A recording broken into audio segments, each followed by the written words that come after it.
another office in Kenya, so that when I send money, it will be so cheap at a higher interest, a high exchange rate, and we can help the people in Kisii. We don't have a credit union, a SACCO. We should have a SACCO in Kisii and a credit union in Minnesota. Those two can maybe connect. So we need ideas. We need younger people with fresh ideas of what, because the world is not the same as it was in 1980 when some of our elders came. So it has changed tremendously.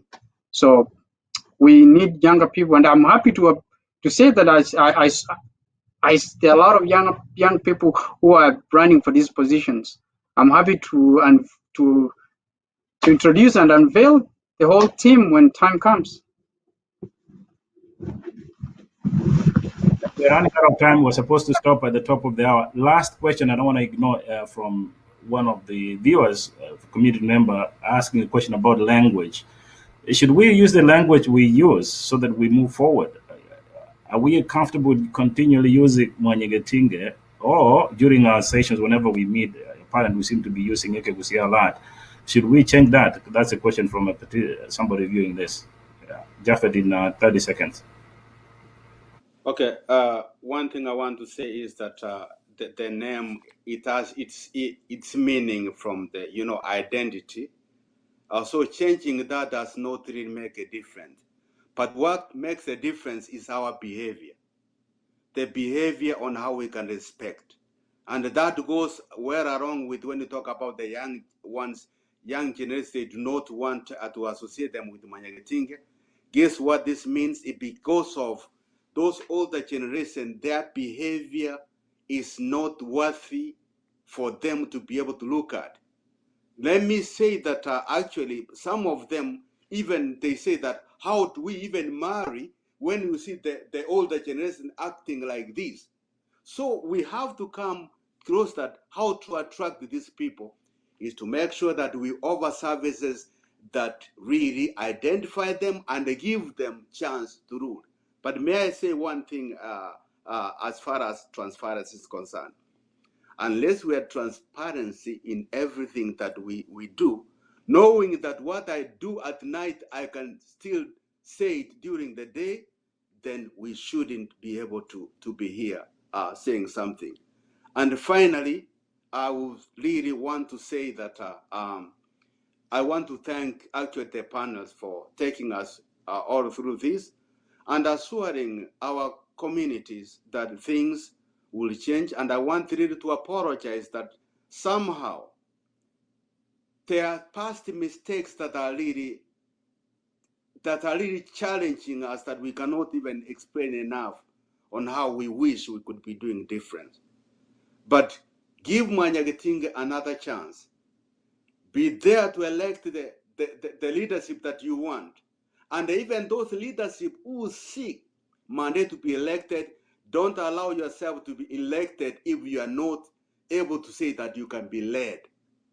That's really the bottom line, that allow to be led. That's the only way even you can be able to lead others. Thank you so much, Mr. Chairman. The intent was to have this for 1 hour, and I think we are a minute or so past that. I want to thank the panelists for coming on. Evans, thank you very much for taking the time to be on, and I think your contributions here, at least from my view, is remarkable. You did a fantastic job, and like I said, I see you, I see the future of the organization and our community. Please keep doing the good work that you're doing. I also want to thank Rhoda Moronge. She's been trying very hard to get on, and I'm going to ask Ben, if possible, we can have an exclusive interview with Rhoda, probably at a convenient time, maybe tomorrow or day after, so that we really want to make sure that the voice of the women is heard. I will dedicate time to make sure that she comes on live so that we can have a one-on-one with her. So again, apologies on behalf of Rhoda because she's not able to join on. Also, I want to thank Japheth, you, my dear friend. You know how much I respect you. The community loves you as family. We love you. You've dedicated your life to the betterment of our community. Thank you for those encouraging words. We'll continue to pick up from there. And then I want to close with my own views about what's happening in the community. I've been around here for 20 years, and I think I've seen the organization grow in many ways, and the population also has grown and has changed, and the world has changed, as should be. I want to send a word of encouragement, and I think it's important that we all participate in the election process this time. I mean, look at what's happening around the world with COVID-19, with the George Floyd aspect. These are challenges that we did anticipate. They're making us think of who we are. I think it's an opportunity for us as a people to do a lot of personal self-reflection. And again, if you study human history, it is normal that at times people go through very difficult times, whether it's in our personal lives, whether in families and communities. That should be anticipated. It's not just us. Every community, every nation around the world does go through those moments. And whenever we go through those moments, those should be moments that we should take as opportunities. It's a moment for us to look at ourselves, look at the beauty of who we are. We've come very far from home to where we are. I think it's an opportunity for us to bury the problems we've had in the past, whether those leaders who've been in the past in the office, whether you're offended or not. Apologies for that. It's time to bury those, and then so that we can pull together. I also want to talk directly to the female population within our community. MWANYAGETINGE, as I understand it, I think, Chafet, it would be fair this time, but I see Lena a shout out. I think I'm going to be biased here. It would be reasonable for us to say, no, enough is enough.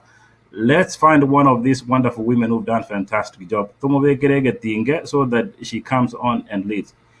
It's very easy, the way I've seen in our community, it's very easy to hurl insults on any man who leads an organization. It's very difficult to say negative things about a woman who leads. I think this moment is for the women. So I think it's important for us to really do a lot of soul searching. Look straight to the women we have in our community, whether it's Pastor Bogongo, I'm going to call you to come on the show. Elizabeth Marigi, I'm going to call you because I respect you. Betsy Mairura, I respect you. Lena, again, my cousin. Hulda Momanyi, Gladys Nyamwari, Edith, Neema, Susan, and many others that I didn't mention. I'm going to call you because I respect you. I think it's important you put yourself together. Let's find somebody. Please, let's get together as a community. Let's forget our differences. We are better when we're together. And I think this is a time for us to pull together, and then we move forward. I want to also thank our crew here, KDRTV, Ben Guto, who is working tirelessly behind the scenes to make sure that we bring this live. I think you've seen in the past 1 month, we've been trying to reach you and reach African immigrants across the U.S. I think, Ben, thank you and your son and family for doing this for us.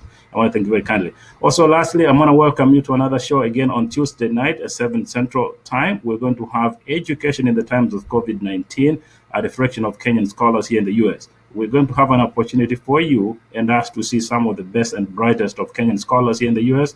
We're going to discuss factors surrounding what COVID-19 means and how we move forward.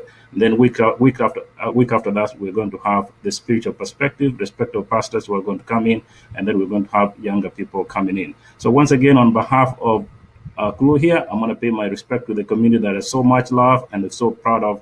Thank you so much for joining us, and we hope to see you again on Tuesday, 7 Central Time. Thank you. Good night.